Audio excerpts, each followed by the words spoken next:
So without even realizing it, yesterday was 3 years to the day of running my own business. I started in February of 2021. In fact, it was February 20th of 2021. And yesterday came and went, and I didn't even realize it. So I thought in this video that I would share really the 4 or 5 key things about your own business, whether you bought some revenue or whether you're starting up from scratch. I can't really speak to starting a side business because I kind of jumped right in, but I'll give you some of my experience so that you can maybe decide, where you're at in your evolution. And regardless of whether you're just getting started, contemplating this, and or scaling what you're doing, these 4 things will really give you, and again, there might be 5, maybe the 5th one, but these 4 key focus areas, these principles, if you will give you some real context and kind of milestones. And I'll tell you the truth, the last one I'm still trying to work on, and I'll get to that in a moment. But the first one that you really have to embrace and accept is letting go of safety, letting go of security, letting go of the paycheck. And part of why I didn't even realize it had been 3 years is I am so focused, or let me put it this way, I was solely focused on revenue, generating revenue. I mean, it's like a daily, weekly, monthly thing is revenue. Now, that may not sound all glamorous, and by the way, I'm not trying to paint a picture here. You may be watching this video and you may decide, ain't for me, or you just got started and you're like, oh, well, if this is how it's going to be, that's no fun. Listen, this is not a glamour story of instant success. This is not turn on a switch, ran an ad, made a bunch of money. I will talk about spikes that I've had and really, really big peaks. But then you're also there dredging through the valleys. And, I'm driving a car right now with, that's a 2010 minivan. Now, it's because I got kids, and I'm actually going out to pick up a couple of the kids. Got to stay with Grandma and Grandpa this week and ski a couple extra days. But, this is a 14-year-old car. My other car is probably like 12 years old, and that's got close to 300,000 miles on it. A little bit because I drive, but this is not. I'm not showing you the glamorous part of entrepreneurship, and you don't get to see that much. Yeah, you see the glitz, and man, a lot of that stuff you see. Just so you know, a lot of the stuff that you see, whether it's on social media or YouTube, wherever it is, a lot of that stuff is rented, borrowed. If it's bought, it's on loads and loads of debt. I'm just giving you a heads up. A lot of what you see isn't true. So having said that, anyway, you have to start to accept risk. And in fact, by not accepting risk, by avoiding risk, whether it be leaving the paycheck behind, whether it be not having a salary anymore, whether it be the 401k levels of retirement, and yeah, there are ways to invest. I'm not getting into that. I'm just saying embracing risk is the first step. Letting go and trusting that there'll be something on the way there. Now, along these same roads, I want to tell you that there's been times where, even during this process, that I've gone to zero. I mean, I've literally gone to zero a couple times. Then there's times where you look at the account and, well, I mean, 6 figures. I mean, it's crazy.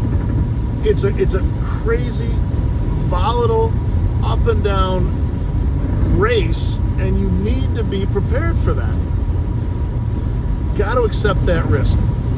Knowing that, by the way, on the other side of that risk is, guess what? More risk. It doesn't go away.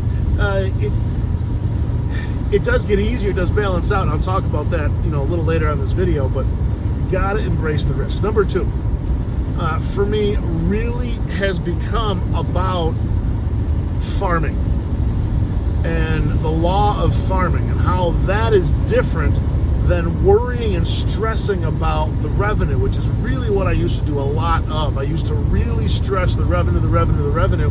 and I was in a close all the time mode. And early on, that's okay. But I had to learn the law of the farm, which really starts talking about how you need to be planting seed and sowing seed. And when it lands on the right soil, and it has the sunlight and the water and the temperature, all of which, by the way, are mildly in your control, but you gotta depend on the fact that you can control where, how, and when you plant seed.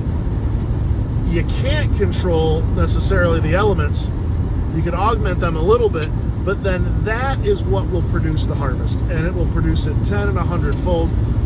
Once I understood, and I'm wrapping my mind around this fairly recently, by the way, that the farming and the audience building and the attention grabbing and doing something with that attention, something productive, something that is process based and not just, playing it by ear or showing up in shine or whatever you want to call it. You see a lot of that in sales. So I guess this area applies not only to entrepreneurship and owning your own company or starting your own business, but it also heavily applies in any sales.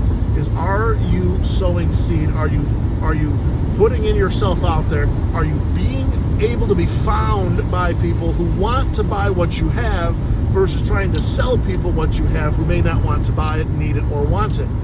So that was a major, major shift. Number 3, when I look at that, bringing that in, there was a piece of preparation that needed to be brought into my process. And when I talk about preparation, I want you to know that I'm not talking about working hard or harder. I'll tell you, a lot of times the market doesn't care how hard you work. Yeah, you might care how hard you work, but you know what? The market really doesn't. And when I say that, a lot of people are going to give me slack for that. Like, oh, you tell people not to work hard. No, what I'm telling you is you got to work hard towards the right stuff. Towards the right stuff. What I found is that this is a combination to a lock, not a switch or a lever or a shovel. So working harder at figuring out the combination is not going to get you the combination faster. It's not gonna work that way. Now, doing the work to find the combination, the tests, the side-by-sides, the structures, the be willing to fail, that is the work that will get you the combination. But it's not until you really look at your business that way, that what is the sequence, what is the process that unlocks the conversion, that gets me in front of the right audience, that has my message land, and not just land in terms of, oh, that's interesting, but land in terms of, oh, I gotta have that. My life would be so impacted if I had that. And then price is no longer a concern, objections go away, time's no longer a concern. And all of a sudden, they don't need to go talk to a bunch of people about it or think about it. They just invest in your product, service, and solutions once you find that combination. So that process of finding that's where the work is. And if you want to apply the 80-20 rule here, that's the 20% that most people are spending right now that's going to generate 80% of the results. So how do you get out of the 80% that's generating 20% of your results and actually pissing people off? Is really taking a reflection back and looking at your current customer base, who's investing in you, who's bought from you, and even who have you served, who do you like serving, and really trying to see what are the commonalities, what problem are you solving, what situation are they in, and where are they right now? What are they looking at? What are they seeking? What do they even realize they have the problem? Or are you going to have to talk about the problem in a more articulate way than they even understand? So they're going to look at your videos, your content, your posts, your meetings, your questions that you ask. They'll be like, whoa, this guy or gal has spent more time thinking about my problem than I have, and I live with the problem. Which in the intent of that implies you have the solution. Now, you have to have the solution. Your program, your service, it has to work in order to go through this. But if it works, then you have something. And now it's dialing it in. And along those lines, I'll tell you what, I've had my best month. My best month was $80,000. My worst month was $0. So, and the 0 was after the 80, by the way. I got caught up big time in the fulfillment and in the doing of the thing that I wasn't able to sort of compress my time or leverage time, or better yet, leverage expertise. And that's the fourth thing I wanted to talk about, was leveraging expertise to expand and scale what you're doing on two forms. One, internally, are you able to fulfill and support and deliver result for those that have invested in you, in your product, service, company, or your solution? Well, also being able to have a process that generates additional leads, sales, and revenue, and new clients at the same time. And that's critical. So my first piece of advice here is to find mentors who have done and are doing what you want to be able to do, and have a proven track record of doing it. And that's the first piece of leverage. And for me, that's leveraging finances, that's leveraging money, because they shouldn't be doing it for free. If they're doing it for free, you got to be careful. I know there's people, they're out of the goodness of their heart, but listen, there needs to be some skin in the game for you, and they need to be doing it for profit for them. Even if they're covering their cost or whatever. I mean, guys, I'm not talking about having to go spend hundreds of thousands, but these should be thousands of dollars, tens of thousands of dollars even, that you're investing every year in yourself. And that is such a major difference between entrepreneurship, business owner, even I would almost say top sales professional or top professional in any department versus, call it average, is the investment in themselves. Now, listen, I talk to a lot of groups, a lot of companies where, the entire sales team combined hasn't invested $200 in themselves in the last year. Some haven't invested themselves at all. Having said that, sometimes the company invests in them in some form of training or support, but even that, if they're not investing themselves, putting skin in the game, what they take from that and the transformation they experience is minimal, if any, and it does not stick, it does not work. So, right now, if you're not investing 5 to 10% of your annual income into yourself in some way, shape, or form, you're asking for trouble. Now, does that mean that everything you invest in is going to help you? No. There are a lot of programs out there, a lot of people out there that give you incomplete solutions. They don't give you all the data. They don't give you all the steps. They purposely withhold, or their process simply doesn't work. They're really good at selling and convincing and influencing, but they're not good at delivering results, and that's something you have to be careful of and avoid. But even in those situations, there's something you can take and apply, and that's the piece that's on you. And that's something that you really need to look at, is first the leverage of mentors and processes and investment in yourself. It's also the leverage of those that can help you both internally inside your company. People ask me all the time, Don, how do you know when it's the time to bring somebody on, bring somebody in, expand, add? Well, by the time it's the right time, it's too late. How's that? How's that for an answer? By the time it's time, it's too late. You need to be on that bandwidth a little bit before you need it. Now, if you're too early, you're going to put a ton of stress on yourself. If you're too late, though, you may miss that window. Listen, your time's coming, and you need to be ready for it when it is. So, the part I would tell you is early on, it's more about the right person, the right people. They have to see the vision. They got to see the long term, and then you got to present a path to get there, a bridge over what is seemingly maybe not as much risk as you've taken as a business owner, but is still a very risky proposition that has to have some back end influence and outcome. Otherwise, what's the point? What's the point? Now, when it comes to external help, you really need to look at expertise, ROI, and Is there a process to this? Is this something that I can use, do, implement, and have into my business?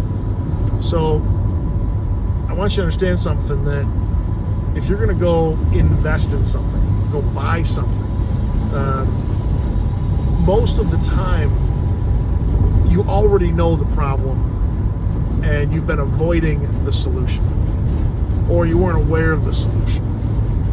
Well, I want you to understand that in as a business owner, you can't unlearn what you learned. You can't ignore what you've seen and what you've been exposed to. So if you see something working in your industry, in a similar business, or you know you can apply it, you really need to look yourself in the mirror and say, what am I waiting for? Why am I not taking this opportunity? And I want you to play devil's advocate with yourself for a little bit, because there's a chance here to be impulsive. Impulsive meaning there was an urgency put on a decision, there was a time limit put on a decision. I'm not interested in that. What I'm interested in is, can you take and solve a problem like short revenue, like poor profit, like automation, like increasing your and scaling an audience? Those points of leverage need to be implemented into your business if you're going to have success. And listen, you're going to have to define success. I know I told you to be a fifth thing, and that fifth thing, I guess, is my definition of success. But I want to be careful here, because I'm not talking about just focusing on an outcome. I want you to have a direction you're going, a purpose, a why. But then I want you to really focus and think about the inputs. You have to be focused on the inputs, because the inputs get you the output, and the output gets you the result. So the result, yes, it's trackable. Yes, you can find if you hit it or not hit it. I got it. But if you're only looking at the end results, then you're always going to be looking at past history.